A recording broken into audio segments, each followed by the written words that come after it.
Hi guys, हमारे गौर sir Ayodhya channel पर आपका स्वागत है। हम आज जो क्लास हमारा है वो है कक्षा 10 के लिए। विषय है हमारा विज्ञान, जिसके अंतर्गत विज्ञान के अंतर्गत उसका एक टॉपिक है जिसे कहते हैं भौतिक विज्ञान। उसी के अंतर्गत हम आपको बताने जा रहे हैं। अपने पिछले वीडियो में हमने आपको दर्पणों के संबंध में कुछ जो वीडियो है वो डाला था। आज हम उसी के आगे आपको बता रहे हैं कि दर्पण, गोलीय दर्पणों संबंधी कुछ परिभाषाएं हैं जिन्हें हम आपको बताने जा रहे हैं। तो गोलीय दर्पणों में सबसे पहले क्या आता है, जैसे हमने आपको बताया था दर्पण जो होते हैं दो प्रकार के होते हैं। एक उत्तल दर्पण गोलीय दर्पण होता है और दूसरा होता है समतल दर्पण। तो गोलीय दर्पणों के अंतर्गत भी हमने आपको बताया था कि गोलीय दर्पण भी दो प्रकार के होते हैं। एक होता है उत्तल दर्पण, दूसरा होता है अवतल दर्पण। तो हम आपको उन्हीं दर्पणों के संबंध में बताने जा रहे हैं कि क्या है। जैसे होता है दर्पण में दो भाग होते हैं। एक मध्य का ऊपरी भाग होता है जिसे हम M कहते हैं, M1, और दूसरा है M2। ये दो भाग है। ये एक उत्तल दर्पण है, ये अवतल दर्पण है। अवतल दर्पण में हम आपको बता रहे हैं कि दर्पण का ध्रुव क्या होता है। दर्पण का ध्रुव किसे कहते हैं? दर्पण का ध्रुव वो है जो दर्पण का मध्य बिंदु होता है। कोई भी गोलीय दर्पण हो, गोलीय दर्पण के मध्य बिंदु को हम क्या कहते हैं? दर्पण का ध्रुव कहते हैं। तो दर्पण का ध्रुव क्या है? गोलीय दर्पण के मध्य भाग को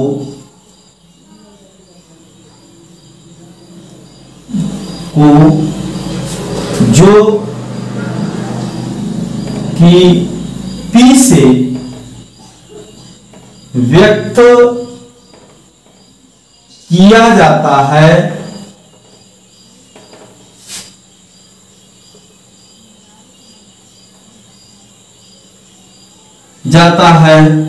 उसे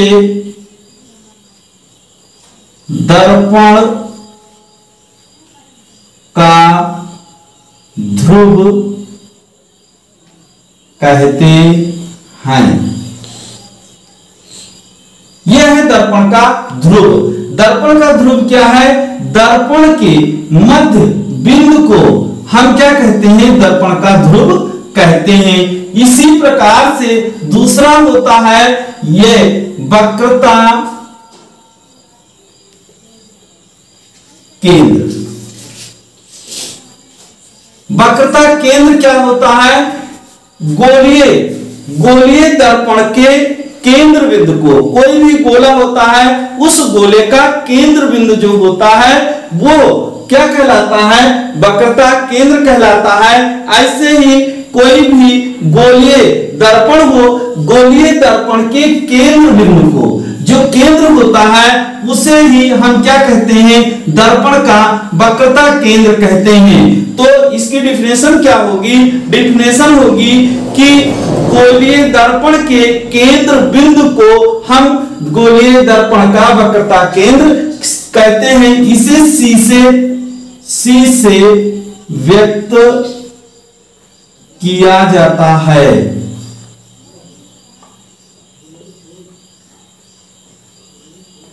दूसरा होता है वक्रता त्रिज्या। वक्रता त्रिज्या किसे कहते हैं? गोलीय दर्पण के ध्रुव तथा वक्रता केंद्र को मिलाने वाली रेखा को वक्रता त्रिज्या कहते हैं। क्या है? गोलीय दर्पण के ध्रुव तथा वक्रता केंद्र को मिलाने वाली रेखा को वक्रता त्रिज्या कहते हैं। इसे हम कैपिटल R से व्यक्त करते हैं।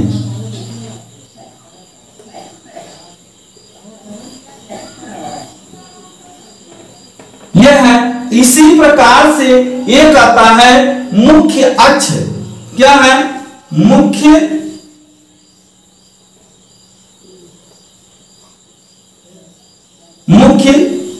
अक्ष आता है। मुख्य अक्ष किसे कहते हैं? मुख्य अक्ष जो होता है जिस तल पर गोलीय दर्पण स्थित होता है और गोलीय दर्पण के ध्रुव तथा वक्रता केंद्र जब जिस अक्ष पर स्थित होते हैं उनको मिलाने वाली जो रेखा होती है उसे हम मुख्य अक्ष कहते हैं। इसको ऐसे देखें, हम दर्पण के ध्रुव तथा वक्रता केंद्र जो किसी अक्ष पर स्थित होते हैं उन्हें हम दर्पण का मुख्य अक्ष कहते हैं। इसी प्रकार से दर्पण के मुख्य अक्ष के बाद आता है दर्पण की फोकस दूरी, यानी दर्पण का मुख्य फोकस क्या है? मुख्य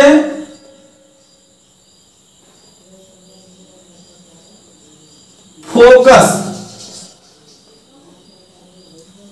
मुख्य फोकस में हम देखते हैं कि अगर मान लो ये कोई दर्पण है, अवतल दर्पण है, इस दर्पण में क्या किया जाता है? ये मुख्य अक्ष है। अब यदि प्रकाश किरणें चलती हैं, आपतित होती हैं, तो आपतित होने के पश्चात वे दर्पण के जिस बिंदु पर, मुख्य अक्ष के जिस बिंदु पर आकर के मिलती हैं, ये प्रकाश किरणें हैं, ये मुख्य अक्ष के समांतर चल रही हैं, ऐसे ही आपतित हो रही हैं, मुख्य अक्ष के समांतर हैं। तो ये मुख्य अक्ष पर जिस बिंदु पर आकर के ये मिलती हैं, यानी दर्पण से परावर्तित हो जाती हैं और जिस बिंदु पर आकर के ये आपतित होती हैं, परावर्तित हो रही हैं, तो यहां से जिस बिंदु पर ये मिलती है या मिलती हुई प्रतीत होती हैं, इसे दर्पण का मुख्य फोकस कहते हैं। मुख्य फोकस किसे कहते हैं? दर्पण का मुख्य फोकस वो है जब प्रकाश किरणें मुख्य अक्ष के समांतर ये आपतित हो रही हैं, तो आपतित होने के पश्चात दर्पण के तल से टकरा करके जिस बिंदु पर मिलती है या मिलती हुई प्रतीत होती हैं, उसे हम दर्पण का मुख्य फोकस कहते हैं। इसी प्रकार से दर्पण ध्रुव और वक्रता केंद्र के बीच में क्या होता है? फोकस होता है। ध्रुव, तो इस प्रकार हम इनको कहते हैं फोकस। फोकस किसे कहते हैं? ध्रुव और वक्रता केंद्र के बीच में स्थित बिंदु को हम फोकस कहते हैं। अब एक सूत्र आता है कि दर्पण का, जिनको स्क्रीनशॉट लेना है वो ले सकते हैं, और इसके बाद हम आपको आगे बता रहे हैं।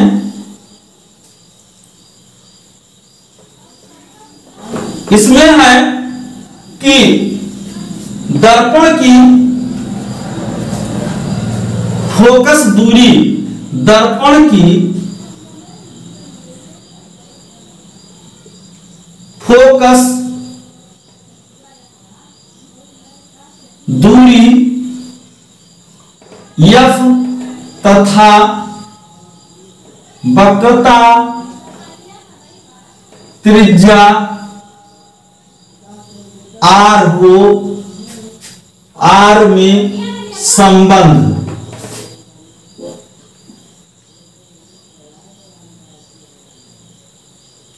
क्या संबंध होता है? F बराबर R/2, F बराबर R/2 होता है, या R बराबर 2F होता है। तो फोकस दूरी वक्रता त्रिज्या की क्या होती है? आधी होती है, या वक्रता त्रिज्या फोकस दूरी से कितना होता है? 2 गुना हो जाता है, या R बराबर 2F या F बराबर R/2। तो इस प्रकार से ये फोकस दूरी और वक्रता त्रिज्या में संबंध होता है। तो यही ये क्या है? दर्पणों के संबंध में कुछ परिभाषाएं हैं, इन्हें हमको याद करना है।